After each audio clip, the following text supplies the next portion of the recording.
হরেকৃষ্ণ কোঙার মার্ক্সবাদী রাজনীতি, গণসংগ্রাম ও বিপ্লবী চিন্তার বহমান ধারায় এক তাত্ত্বিক যোদ্ধা। এটি মূল গবেষণা ধাঁচের বিশ্লেষণধর্মী ও রাজনৈতিক ঐতিহাসিক তথ্যভিত্তিক লেখা। কোনো অংশ সংক্ষেপ করা হয়নি।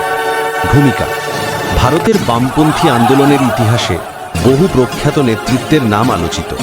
মুজাফফর আহমেদ, জ্যোতি বসু, হেমন্ত বসু, হরেকৃষ্ণ কোঙার প্রমুখ।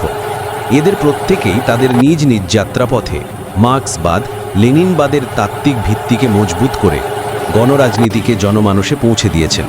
তবে এই বিপুল ভিড়ের মধ্যেও হরেকৃষ্ণ কোঙার নামটি এক নির্মম সত্য স্বীকারের মতো উঠে আসে, যিনি একই সঙ্গে ছিলেন একজন সম্ভ্রান্ত মার্ক্সবাদী বুদ্ধিজীবী, সংঘবদ্ধ সংগঠক, পথপ্রদর্শক নেতা এবং গণসংগ্রামে দৃঢ় চেতনার ধারক। তার রাজনৈতিক রচনাগুলো শুধু আন্দোলনের দিক নির্দেশ দেয়নি, বরং সময়ের ভয়াবহ সংকট ও উত্তাল প্রতিরোধ প্রবাহকে গভীর সমাজ বৈজ্ঞানিক ব্যাখ্যার ভিত্তি দিয়েছে। সংকট ও গণপ্রতিরোধের পরিপ্রেক্ষিত 1970 তার অন্যতম স্মরণীয় প্রবন্ধ। কিন্তু হরেকৃষ্ণ কোঙারের ভাবধারার পরিসরের চেয়েও বহুদূর বিস্তৃত।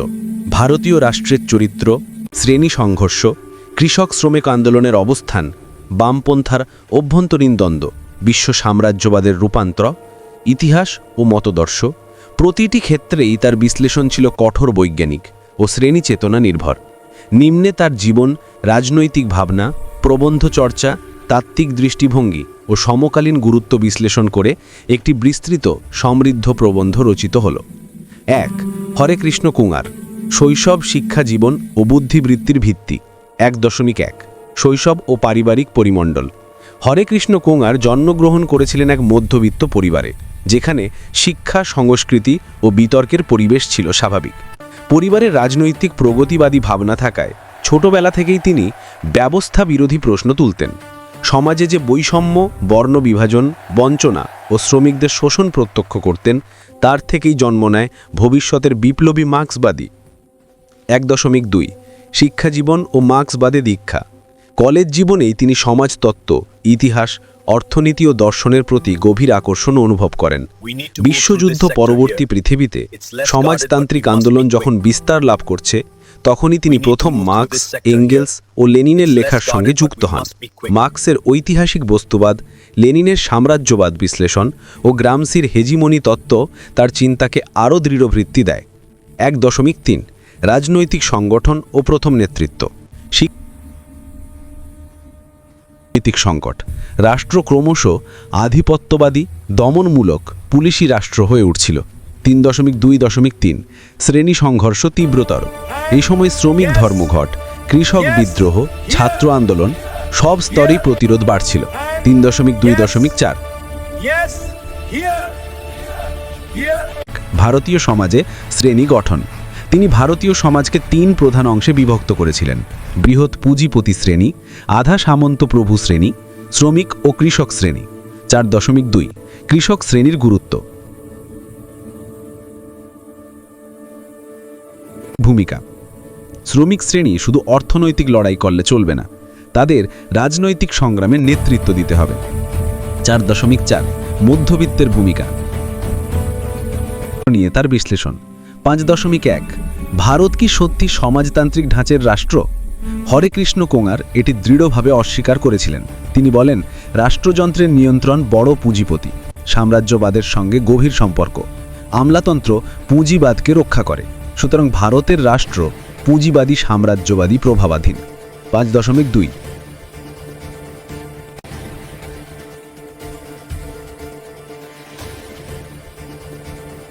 তিনি বলতেন, বহুজাতিক কোম্পানি, অর্থনৈতিক ঋণের চক্র, প্রযুক্তিগত নির্ভরশীলতা, সামরিক ঘাঁটি, এসবেই সাম্রাজ্যবাদের নতুন রূপ। 6.2 সংগঠন ও রাজনৈতিক কৌশল। হরেকৃষ্ণ কোঙারের দৃষ্টিভঙ্গি। 7.1 যুব আন্দোলন, এসব সংগঠনই বিপ্লবের ভিত্তি। 7.2 কর্মসূচি ভাগ করতেন: অর্থনৈতিক দাবি, গণতান্ত্রিক দাবি, রাজনৈতিক রূপান্তরের লক্ষ্য। 7.3 সহায়ক শক্তি, মূল শক্তি নয়। 8 তার প্রবন্ধ চর্চা ও সাহিত্যিক শক্তি। হরেকৃষ্ণ কোঙারের লেখার বৈশিষ্ট্য ছিল তীক্ষ্ণ যুক্তি, বিশদ তথ্য, প্রাঞ্জল ভাষা, ধারালো শ্রেণী বিশ্লেষণ, ঐতিহাসিক উদাহরণ, গভীর তাত্ত্বিক দৃঢ়তা। তিনি ছিলেন প্রকৃত অর্থে একজন মার্ক্সবাদী বুদ্ধিজীবী। নোট, এগুলোর প্রেক্ষিতে তার ভাবনা নতুন দিক নির্দেশ দেয়। 9.2 বামপন্থী পুনর্গঠন।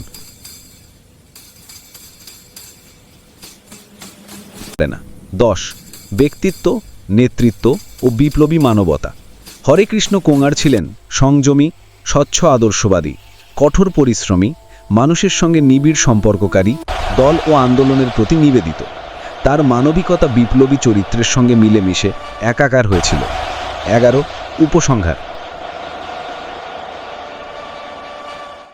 তার লেখাগুলি আমাদের পথ দেখায়। তার প্রবন্ধ শুধু অতীতের দলিল নয়, এগুলি সংগ্রামের ভবিষ্যৎ মানচিত্র। 14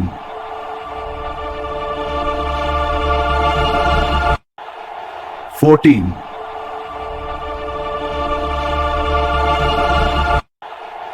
14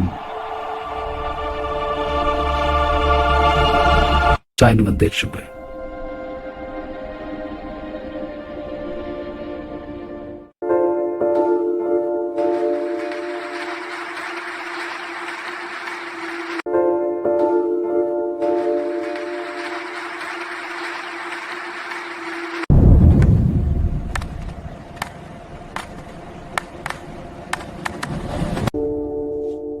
We stand together in this struggle for our rights and dignity.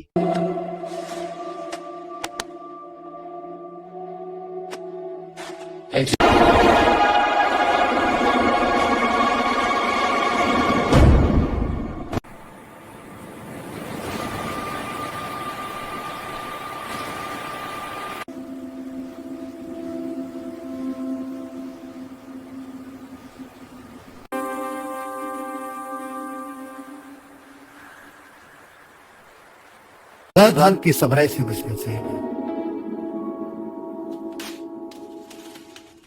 In these times, we must unite across divides to forge a path forward, workers and intellectuals alike. In these times, we must unite across divides to forge a path forward, workers and intellectuals alike. In these times, we must unite across divides to forge a path forward, workers and intellectuals alike. 19. The essence of our struggle lies in unity. Workers and intellectuals together can forge a new path.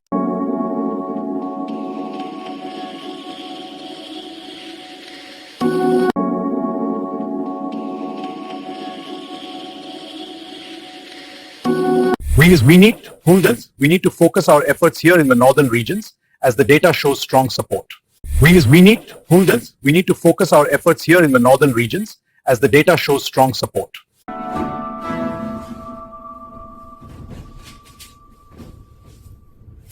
We need to focus our efforts here in the northern regions as the data shows strong support.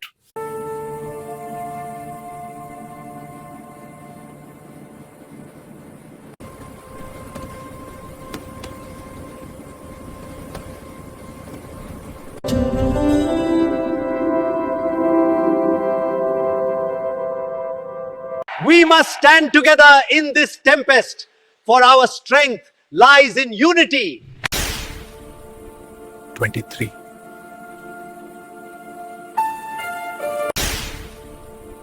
23. In the quiet of dawn, we stand together, mill workers and I, bound by labor's unyielding truth. These tools represent our strength and unity. Tomorrow, we strike for our rights. Together, we are unbreakable. These tools represent our strength and unity. Tomorrow, we strike for our rights. Together, we are unbreakable. Comrades, our strength lies in these tools and our unity. Tomorrow, we strike for our rights.